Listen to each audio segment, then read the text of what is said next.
Good morning mga kamentong. Magkakaid pala tayo ngayon ng nyog. Buti ito, nabalatan na.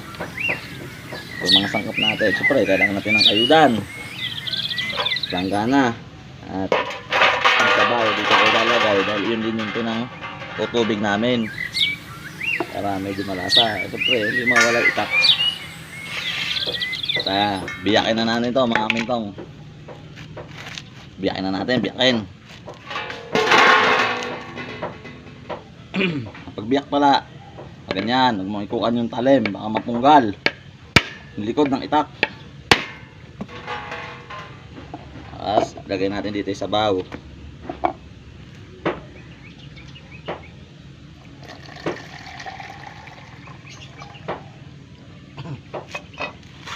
Yan, okay na. Siyempre, paano makakayo dyan kung hindi mo kakayo din. Kayod natin dito.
Arcade music,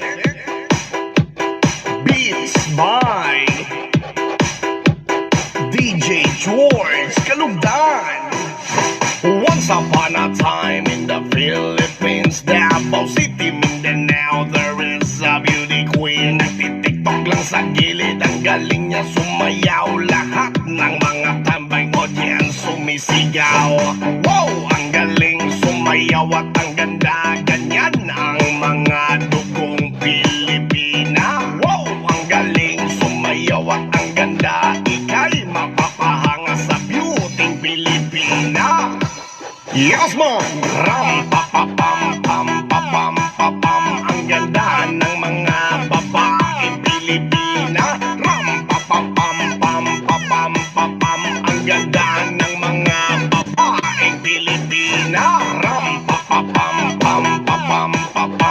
Ang ganda ng mga babaeng Pilipina. Ram pa pam pam pam pa pam pa pam. Ang ganda ng mga babaeng Pilipina. Ang ganda mo, ang beauty mo, ang kinis pa ng kutis mo, ang cute mo na, ang bait mo pa. Ganyan talaga ang mga Pilipina. Ang ganda mo, ang beauty mo, ang kinis pa ng kutis mo, ang cute mo na, ang bait mo pa. Ganyan talaga ang Pilipina. Once upon a time in the Philippines, Davao City, Mindanao, there is a beauty queen. Nagtitiktok lang sa gilid, ang galing niya sumayaw. Lahat ng mga tambay audience sumisigaw. Wow, ang galing sumayaw at ang ganda. Kapagod. Pagod pa lang magkayod. Mga kamintong. Nakapagod magkayod habang kumikending. Nagamitin pala namin to sa paggata na lang ka. Sigurado masarap to kasi may kasamang giling. Yun na, kamintong. Hingal ako.